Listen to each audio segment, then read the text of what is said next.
Hello प्यारे बच्चों, आज हम लोग 12th का एक टॉपिक पढ़ने वाले हैं। पढ़ाने के पहले फिर से इंट्रोड्यूस करती हूँ। Myself Monika Chaddha, taking classes for 11th 12th NEET and JEE.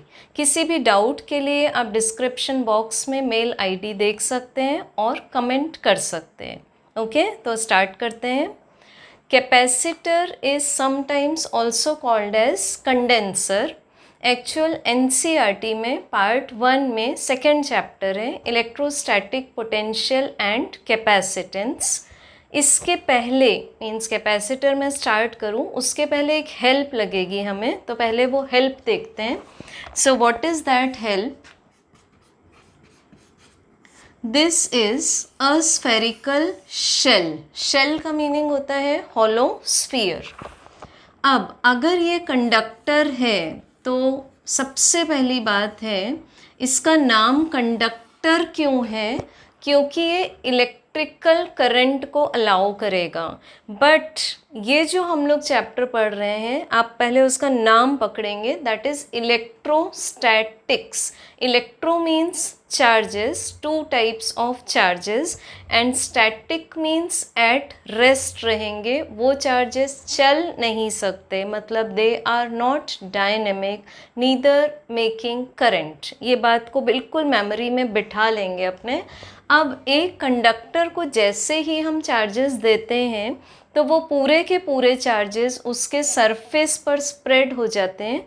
ये हम लोग प्रीवियस चैप्टर में पढ़ चुके हैं। सो इस पर पूरे charges, positive charges outside surface पर फैल जाते हैं। Let the radius of the conductor is capital R. ठीक है, अब इस कंडक्टर में अंदर तो इलेक्ट्रिक फील्ड ज़ीरो होगा, बिकॉज गॉस थ्योरम से आप पढ़ चुके हैं कि चार्ज के कारण ही इलेक्ट्रिक फील्ड प्रोड्यूस होता है। तो चार्ज नहीं है अंदर तो no electric field, no flux inside the conductor. So अंदर चार्जेस ही नहीं है तो इलेक्ट्रिक फ्लक्स भी नहीं होगा, इलेक्ट्रिक इंटेंसिटी मीन्स फील्ड भी नहीं होगा। But potential inside the sphere and on the sphere will be same, जो आप पढ़ चुके हैं। V equals to 1/4 pi epsilon 0 into the magnitude of charge divided by the actual radius of the sphere। So इस surface को आपने बोला था इक्वी पोटेंशियल सरफेस, मतलब जिसमें हर पॉइंट पर पोटेंशियल सेम हो। अब अगर हर पॉइंट पर पोटेंशियल सेम होगा तो वर्क भी नहीं होगा, बिकॉज पोटेंशियल डिफरेंस से ही तो काम किया जाता है, मतलब एनर्जी जनरेट होती है। जैसे आपने ये फॉर्मूला भी पढ़ा है, W is equal to del V into Q. तो इक्वी पोटेंशियल में डेल वी इज ज़ीरो, तो work done is also zero. So अब हम तैयार हैं इसके हेल्प के लिए। सपोज हमने एक ये ले लिया plate, metal plate, and this is another metal plate, और इनको हमने कुछ डिस्टेंस पर रख दिया। Let the plates are named as P and Q। अब किसी भी एक प्लेट को आपको चार्जेस देने पड़ेंगे। ठीक है, तो सपोज हम चूज़ करते हैं लेफ़्ट प्लेट को हम पॉजिटिव चार्जेस देते हैं, तो पॉजिटिव चार्जेस लेफ़्ट प्लेट के आउटर सरफेस पर स्प्रेड हो जाएंगे। ये आप पढ़ चुके हैं प्रीवियस टॉपिक में, यहाँ दोहरा दिया मैंने कि कंडक्टर के आउटर सरफेस पर सारे के सारे पॉजिटिव चार्जेस स्प्रेड हो जाते हैं।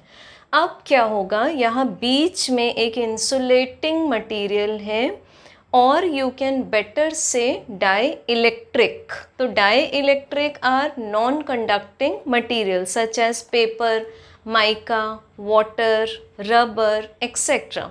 तो इंडक्शन की प्रॉपर्टी से इस क्यू प्लेट के इंटीरियर साइड पर minus charges and Q plate के एक्सटीरियर साइड पर प्लस चार्जेस प्रोड्यूस हो जाएंगे। बट हमें पता है जब भी इंडक्शन होगा, इंडक्शन के दो मीनिंग्स होते हैं। फर्स्ट है टच नहीं होना चाहिए, टच नहीं है यहाँ पर दोनों प्लेट्स आपस में। दूसरा पॉइंट होता है इंडक्शन से जो भी चार्जेस इंड्यूस होते हैं, आप प्रोड्यूस नहीं बोलेंगे बेटा, ये ध्यान रखना है। जो भी चार्जेस इंड्यूस होते हैं दे कैरी ऑपोजिट पोलैरिटी। तो जो नियरेस्ट प्लेट के चार्जेस हैं वो इस पोटेंशियल को डिक्रीज करने की कोशिश करेंगे due to their negative nature, and ये जो पॉजिटिव चार्जेस हैं उनका पोटेंशियल का इफ़ेक्ट इसमें ऐड होगा। पर पास में कौन है? पास में कौन है? पास में तो निगेटिव चार्जेस है ना, तो इनका इफ़ेक्ट इसके ऊपर ज़्यादा पड़ेगा। तो आपके पास नेट पोटेंशियल हो जाता है यहाँ पर V, पूरा प्लस माइनस करके नेट पोटेंशियल बचता है आपके पास V। ठीक है, अब आपने क्या किया, ये जो क्यू प्लेट है उसको आपने अर्थिंग कर दी। तो मैं अभी इस फिगर को एज इट इज़ लेकर चलती हूँ and I am reconnecting the figure. इसको जैसे ही आपने ग्राउंड से कनेक्ट किया मीन्स अर्थिंग कर दी। अब अर्थ का पोटेंशियल होता है 0। Note down, earth is considered to be at 0 potential, मतलब उसके पास कोई भी चार्जेस नहीं होते, ऐसा फिज़िक्स में माना जाता है। तो ये जो सारे के सारे पॉजिटिव चार्जेस हैं they will go from high potential to 0 potential. तो ये जो पूरा प्लस था हमारे पास ये फ्लो होकर चला गया अर्थ के पास। ठीक है, अब कौन रह गया? सिर्फ ये माइनस। अब माइनस क्या कर रहा है? ऑलरेडी सेट कि ये नेगेटिव इफेक्ट प्रोड्यूस करेगा। सो what is the net potential now? V dash बचता है, V डैश। तो अब इस डिवाइस को हमारे लिए टच करना इजी है जो कि ग्राउंडेड है। अदरवाइज क्या होता है आपके पास, जैसे जैसे आप चार्ज देते हैं वैसे वैसे पोटेंशियल भी बढ़ता है। Charge is directly proportional to potential. So Q equal to CV, where we can see C is a proportionality constant also called as capacitance or capacity of the conductor. So जैसे ही potential कम हुआ so we have written, और charges दे सकते हैं अब हम। So what is Q? New charge क्या आ जाएगा आपके पास? This is C into V dash. ठीक है, तो आपके पास C का आंसर क्या आ गया? Q upon V dash. तो this is new capacity, new capacity. तो डेफिनेटली अगर आपके पास पोटेंशियल डिक्रीज हो चुका है तो capacity will increase.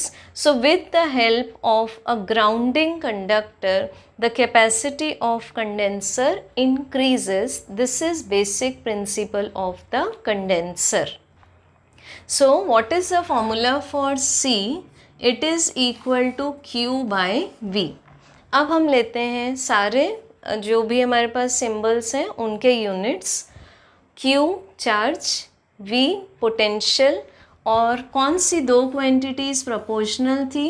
Q and V proportional थे।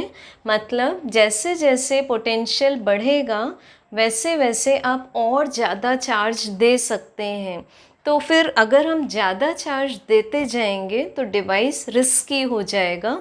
तो हमने उसका चार्ज तो बढ़ाना है बट पोटेंशियल कम करना है ताकि जब हम उसको टच करें तो वो हमें शॉक ना मारे, क्योंकि इलेक्ट्रोस्टैटिक बहुत ख़तरनाक फील्ड है।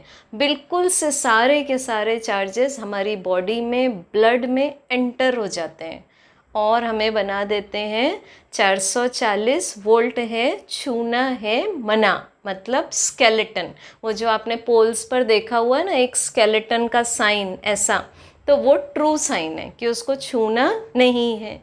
सो हमने ग्राउंडिंग से क्या किया, कुछ ऐसा डिवाइस कर लिया कि हम चार्ज तो बढ़ाते जाएं बट पोटेंशियल ना बढ़े, तो पोटेंशियल ग्राउंडिंग से कम हो गया। ठीक है, so now taking the units. सबसे पहले Q का SI यूनिट है आपके पास, SI यूनिट ऑफ C लिख रही हूँ मैं टॉपिक। पहला जो प्लेस है वो हम हमेशा साइंटिस्ट नेम के लिए छोड़ते हैं। दूसरे प्लेस में आप मुझे हेल्प कर सकते हैं। अभी सोचो क्या होगा। Q का यूनिट है कूलम,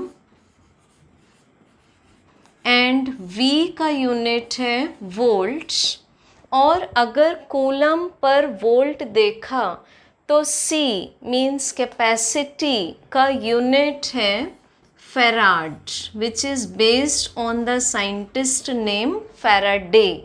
तो capital F, so it is capital F means based on Farad scientist name. अब लेते हैं हम लोग इसके डायमेंशंस. तो C equal to Q by V. Q fundamental charge जो भी होगा वो करंट इनटू टाइम होता है, और V के प्लेस पर आता है आपके पास work done divided by charge. Again charge के प्लेस पर current into time, quit quit quit से बेटा आप Q is equal to IT याद कर लेंगे. ठीक है, अब C इक्वल्स टू आया, ये जाएगा न्यूमरेटर में, and putting Q equals to IT.